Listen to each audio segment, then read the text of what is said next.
I'm her only daughter. And she thought, Alka is my rebellion. I get to make her into the person that I wish I could have become. So with me, she said, honey, whatever you want to study, wherever you want to study, the person you want to marry, the person you want to spend your life with, the children you want to have, don't want to have, all of these should be your decisions. Nobody else should be able to make those for you. Sylvia and me. Sylvia and Sylvia and me. Sylvia. Sylvia and me. Sylvia. Hi, I'm Sylvia Beckerman, host of the podcast series Sylvia and Me, conversations with extraordinary, inspiring women. Welcome to Sylvia and Me. My name is Alka Joshi, and I have just completed the Jaipur Trilogy. Alka, thank you so much for coming. And speaking of trilogies, this is your third time on. Yeah. I first met you when the Henna Artist first came out. It has just been released back in 2020, 2021, saw The Secret Keeper of Jaipur. And here we are, the Perfumist of Paris has just been released this past March. So I am so thrilled to have you with me.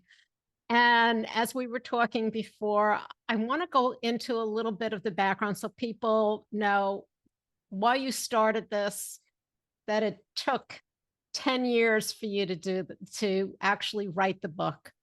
Right. And so tell your story, just because it is fascinating. It really is, as to why you even started the Henna Artist. Right. So when I was 52 years old, I decided to enroll in a creative arts program, an MFA, Masters of Fine Arts for creative writing. And I was taking my mother back and forth to India. And during those times, we really learned a lot about each other. And what I learned about my mother was that she had lived such a restricted life. She had had so little freedom in her life, way different than the way she had raised me. At 18, she was arranged in a marriage. At 22, she had 3 kids. She was never able to go back to school or finish a degree or have a career. But you know, I'm her only daughter. And she thought, Alka is my rebellion. I get to make her into the person that I wish I could have become. So with me, she said, honey, whatever you want to study, wherever you want to study, the person you want to marry, the person you want to spend your life with, the children you want to have, don't want to have, all of these should be your decisions. Nobody else should be able to make those for you. And so that is an amazing life that I lived. And I just thought, Mom, I wish I could give you my life, and I cannot go back and do that. So I thought I could create that in a fictional character of Lakshmi, who is an amazingly capable woman, leaves her marriage after 2 years in the Henna Artist and goes on to forge a life of complete independence. She does whatever she wants. She chooses a career that's going to sustain her. And, she actually is my mother's doppelganger. I love it. And one of the things that you have spoken about is, in your telling the story, in your research and the historical fiction, yes, you've put your mother into, as you've called it, an alternative reality. But you've gone back into the history and the culture of living in India, and you have brought on so many people who are so interested, and you've actually reawoken some of the culture and the knowledge base that people didn't know about, which is really fantastic. Well, I found that really rewarding also for me, because I had not been, until I went with my mother all of those times, I had not been to India in almost 4 decades. So for me, it was also a rebirth of everything I remembered from the time I was born to the time I was 9 years old. And it was a reawakening of everything that India has to offer. And, not having seen it for 4 decades, it was like, oh, yeah, I remember this. Oh, gosh, yes. I remember what it smells like. I remember what it tastes like. I remember, the sounds that I hear. It was an amazing experience to be there with her, because I felt like I had a reference. Like I could say, Mom, did we ever do this? Mom, did you ever make this particular dish that we are eating right now in a restaurant? So it was wonderful to claim my heritage as I was writing these novels. So for me, that's a great way of saying, hey, everybody, in case you don't know about India, why don't you see it from my eyes? And as you've found out, so many people are interested. It's opened a lot of people's eyes, and the smells, the aromas from all of the things that you were cooking in the Henna Artist, they jump right off the page. It's fantastic. One of the things that I really want to get into, which kind of folds it all together, is you were just named on the Forbes 50 over 50 list. Know your value, empowering women to express their own personal, their worth, our worth.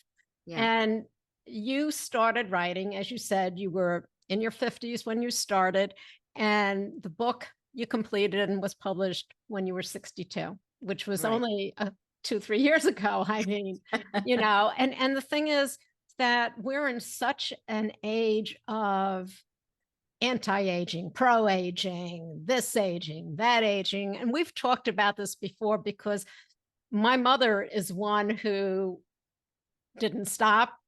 As your mother, my mother was 20 when, not a prearranged marriage, but she was 20 when she got married. She was 28 by the time she had 5 children. And she didn't go to college until she was in her 40s, when we were all out of the house, whether, a full day of school or whatever. And within 8 years, she got her PhD from Columbia, with guys telling her she couldn't do it. So you and I come from the fact that it's never ever too late. No. You were in your 60s when, 62, as you said, and it's great. And it gets even better when you get into your 70s. It's fantastic.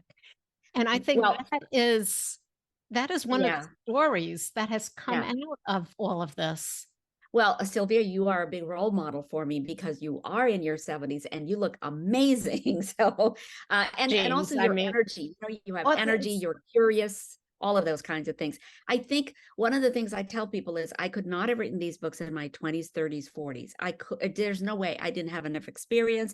I didn't know how people related to one another in relationships as strongly as I can in the books. So I think that age has its own benefits. And one of the benefits is that you can write much more, I think, robust material because of the experiences that you've already lived through. Exactly. And I had somebody say to me, well, isn't it a shame that you didn't do this when you were 30 or when you were 40? And I wouldn't have been able to do it. I would never have been able at a podcast. Are you kidding me? It just, this is when we're supposed to do it. And that's one of the things that we've talked about before, is you take the opportunity. You once said, when you think about something and you don't think you can do it, you step back, you sit down, you take a breath, then you get up and you do it. Because really, what do you have to lose? And some of the things that we're talking about.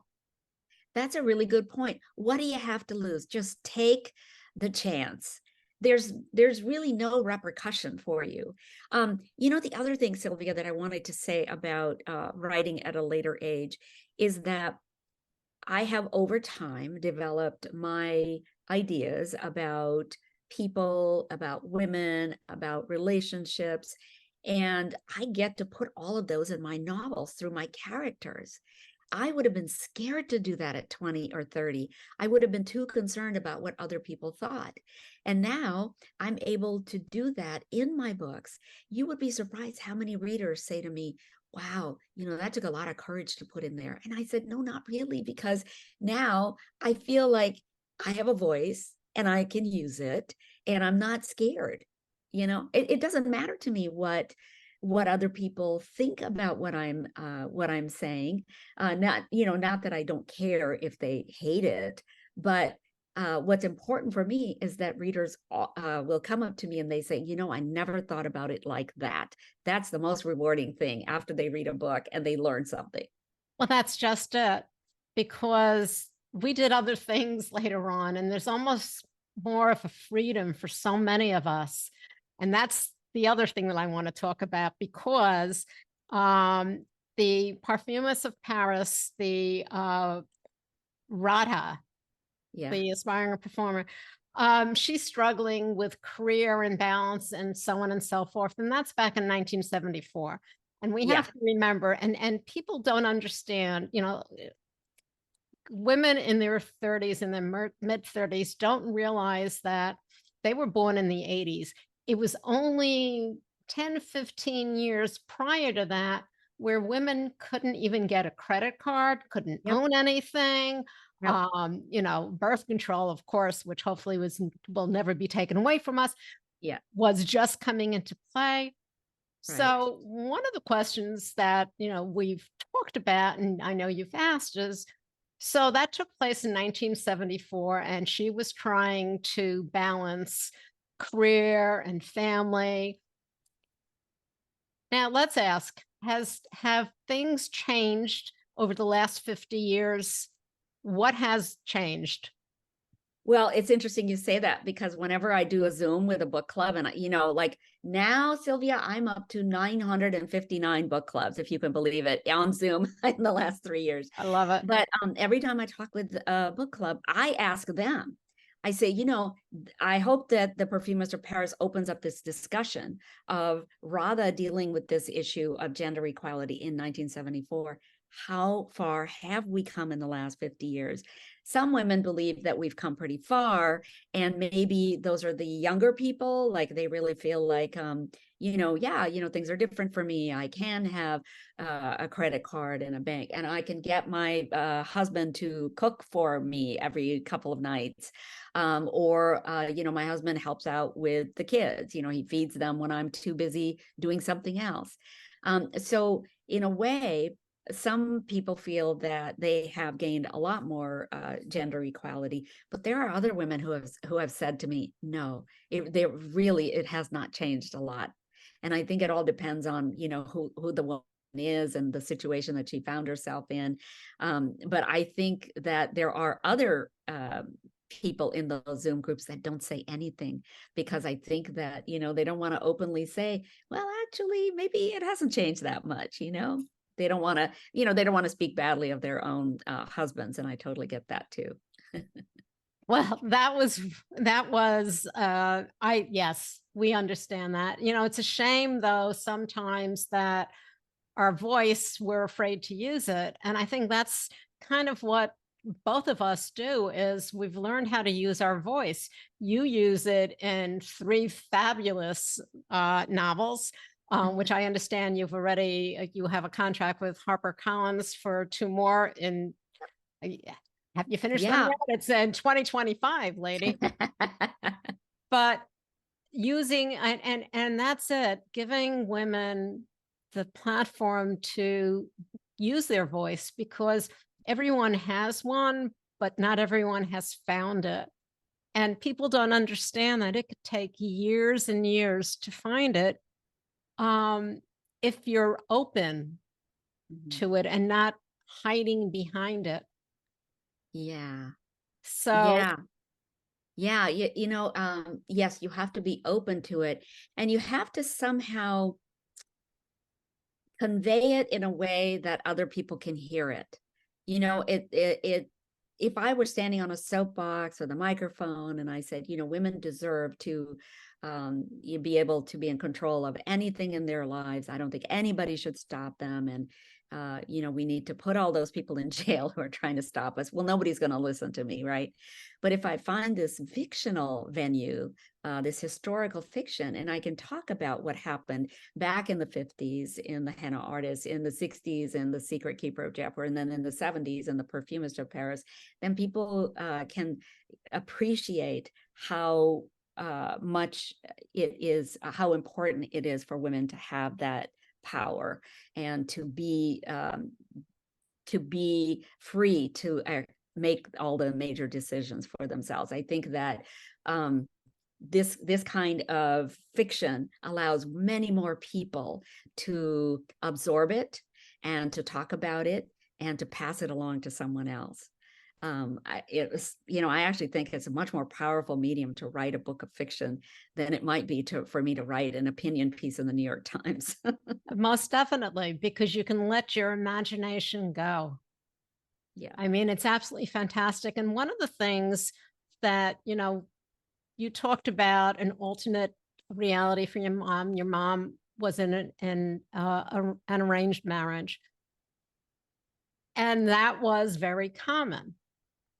Now you go back to the 50s in the States and what women were supposed to do, what society told us to do. No, it wasn't arranged marriages, but you were supposed to go to college, find a guy, maybe be a secretary while you're finding yourself a husband, get married, move out to the suburbs, have families, and get rid of all your other single friends and just that unit.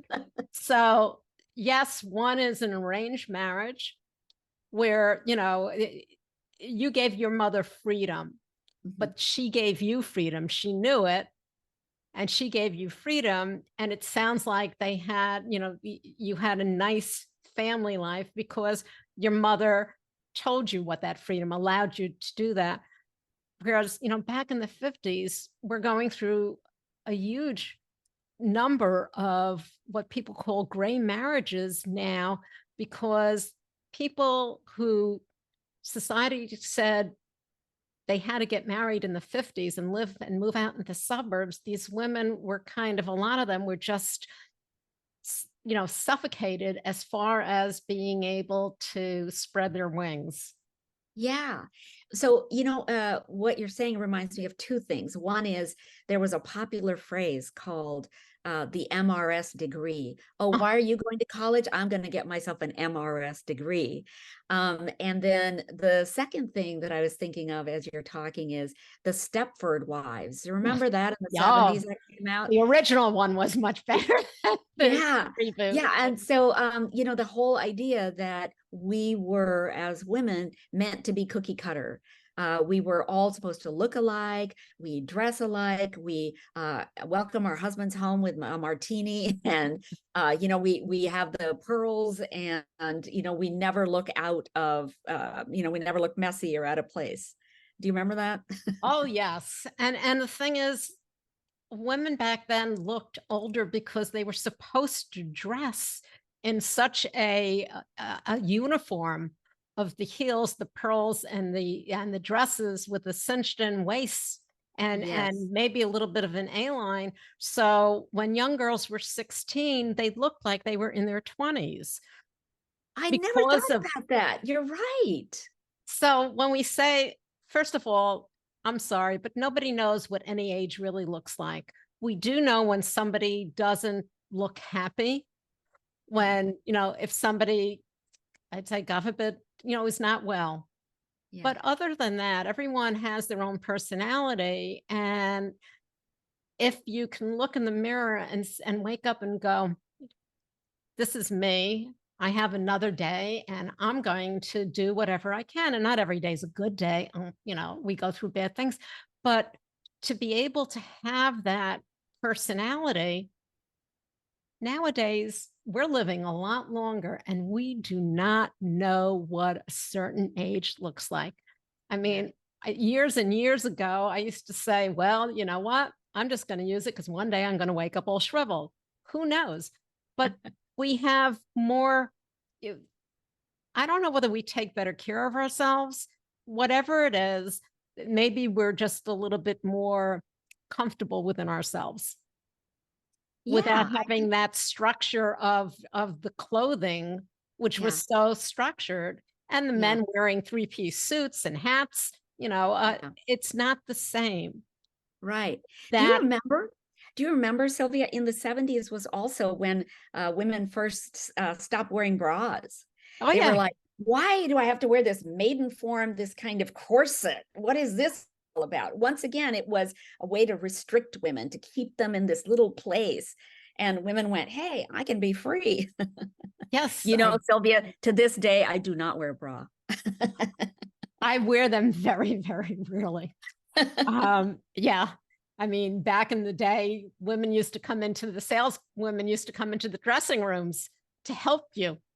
And yeah, I used to say Wow. that. Yeah, because they'd help, you go to the, you were buying a dress for, Yeah. a Yeah. special occasion. Yeah. My mother always would tell me that I should put one on. Anyway, but it's true though. You and I both. I mean, I've never seen you not with, without a smile on your face. And it's so different, and we're living in such a different age, Mhm. such a different stage of life, being able to appreciate where we are. We still have huge hurdles to go. Yeah. The lack of equity in the workplace, the lack of equity in just being able to say what you feel and Yeah. not, being called abrasive and Yeah. so on. I mean, as women, we still have a long ways to go, Oh, yeah. but we can't let that shut us down. Yeah. So we've talked about your trilogy. I love it. What's it called when book number 4 comes out? Because are we going to start from the 70s and go into the 80s? I mean, there's Well, such a wealth. this this is so interesting. No, I have when I started book number 2, The Secret Keeper, I really wanted to write about another book, but Malik, the little helper Mhm. that Lakshmi had, he would not leave me alone, and he said, "You got to write about me. You've got all that material about me that you didn't use in the first book." So I put one project aside and I started writing The Secret Keeper of Jaipur. Well, when the trilogy was finished, I thought, what about that book I was writing before? I wanted to go back and talk about it. This is loosely based on an amazing painter who was half Indian and half Hungarian. She was born to a very wealthy family, so she was tutored in painting in Florence and in Paris and various other places. And she was so wild and so creative and just out there. Like she slept with anything that moved. She was just, she was full of life. And but she died at the age of 28, and it was very suspicious circumstances. I've never been able to find out exactly how she died, and the way most people refer to it is nobody really knows. So she was taken to the hospital. Within 3 days she was dead. And so I thought, wouldn't it be interesting to tell her story and what she was about from the point of view of the nurse who was taking care of her in her last few days at the hospital? The year is 1937. The reason that it's 1937 is because the painter herself died in 1941. So I wanted to be in that sort of same time frame between the two world wars. And our nurse is commissioned by the painter before the painter dies. She's commissioned with delivering 3 of her paintings to various people in Europe. And so this nurse, who has never traveled abroad before, is on her journey to do this very same thing. And what was cool about this is I get a chance to do all the research and put in this information about what's happening in Europe at this time. Because as you know, there is the resistance movement, there is Mussolini in Italy, there is Franco in Spain, and then there's Hitler in Germany, and they are just, they're closing in on all sides, and people are feeling very anxious and nervous. I wanted her to be in that milieu. I wanted her to experience what that was like. How exciting. And to put a woman in there again, Yeah. a strong character, a Yeah. strong female character. Oh, I should tell you this also, Sylvia. The real painter was half Jewish. And so my character in the book is also half Jewish. And although they're not Hungarian, they are in Czechoslovakia. So when I went to Prague to do the research, I learned that the Czechs were very anti-German, very anti-German. There were some Germans who were Czech. They lived in a certain area. But the majority of the Czechs really felt that they would survive, the whole sort of Reich. They really felt like they would survive all of that because they had been sort of neutral all throughout. Well, they didn't. So in Prague, 78,000 people were sent to the camps and died in the camps. And I wanted also to sort of talk about that a little bit in relationship to what the painter's family had experienced and why they had moved to India in the first place. I don't know if people know this, but India has a strong Jewish population because it's been a refuge country for so many Jews who couldn't find safety in their own countries. So I love to like tie all of that in together. And her father, the painter's father, is actually building a synagogue in Bombay, and this actually happened. These things actually happened. There's so much out there to learn.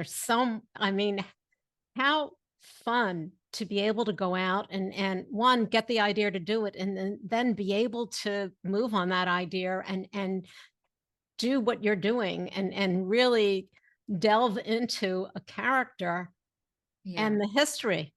Yeah. For the Perfumist of Paris, I traveled to New York City and Paris and Grasse in the southeastern part of France, and also to Lisbon. And I spoke to all these master perfumers. I visited labs and factories, and just fascinating stuff they were telling me, both about the perfume industry and also about what was happening in the 1970s in Paris with the perfumers. And one of the things I found out, and I'm sure it comes as no surprise to you, is that very few women became master perfumers, the top of the game, because they just weren't allowed. People didn't think they could do it. Exactly. But there were two women who made it. One of them was Sophia Grossman, and she was an amazing master perfumer. Her designs are still iconic perfumes to this day. And she smoked like a chimney. So I learned this. And so of course I had to like figure out, well, how could anybody who smokes be able to design perfume? And it turned out nobody really knows, but they were saying, hey, everybody smoked in the 1970s. So you couldn't go to a place without that anyway. So she is a smoker. And in the book, we also have Radha's boss is Delphine Silberman, and she smokes like a chimney. So I love getting these tiny little details of things I learn as I do my research straight into the book. That's really fun. So does this new book have a title yet? They are calling it at HarperCollins The Painter, but I don't know. I'm hoping that maybe something else will, generate from all of this research and stuff that I've done.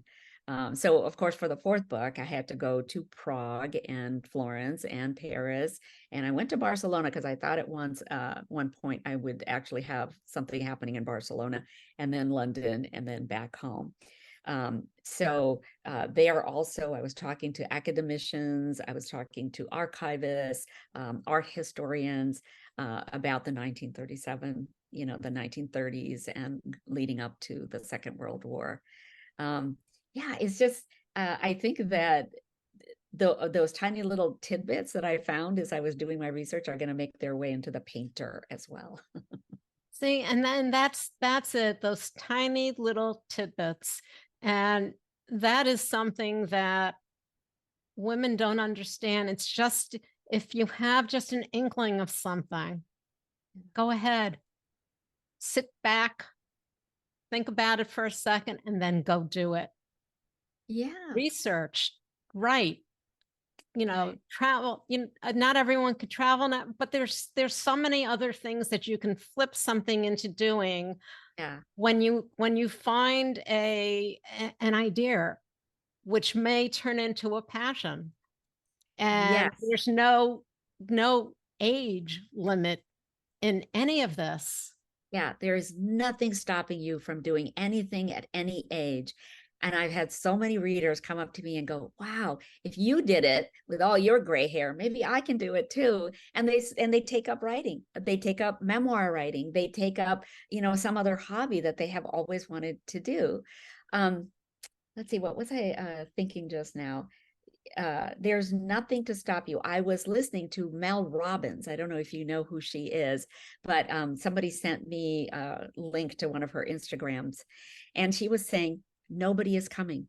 Nobody's coming to tell you you could do this. Nobody's coming to tell you that, you need to go exercise. Nobody's coming to tell you you need to find some passion that you can, harness in this point of your life. You need to do all of that yourself. You need to just get out there and do it. Alka, a couple of things. We didn't mention the fact that the Henna Artist, I believe, has been picked up by Netflix. Yes. Okay. Yeah, it's in development, which is really fun. And Frida Pinto will play Lakshmi, which is almost fabulous. It's just like, oh my God, I can't believe it that she wants to play Lakshmi. Yeah. And where can people find out about you? Oh gosh, I think I'm everywhere. So I think you can find me on my website, alkajoshi.com. You can find me on Instagram at the Alka Joshi, because there's another Alka Joshi who looks nothing like me. So I am now the Alka Joshi. Love it. And you can find me on Facebook. You can find me on YouTube. By the way, on YouTube, what I like to do, Sylvia, is I like to make my recipes that I put in every book. Oh, So fantastic. Yeah. So you get to see me making rose petal jam. You get to see me making, one time I made curry biscuits. Another time I made aloo gobi sabji, which is potato and cauliflower curry. So yeah, I love all of this. Isn't it wonderful that when you find something that you're passionate about, it leads to so many other roads, and you think, oh, I can do that too. Oh, this might be kind of fun. Oh. Alka, thank you so much for joining me again. And you definitely have to come back when The Painter comes out, because, wow, another fantastic female character.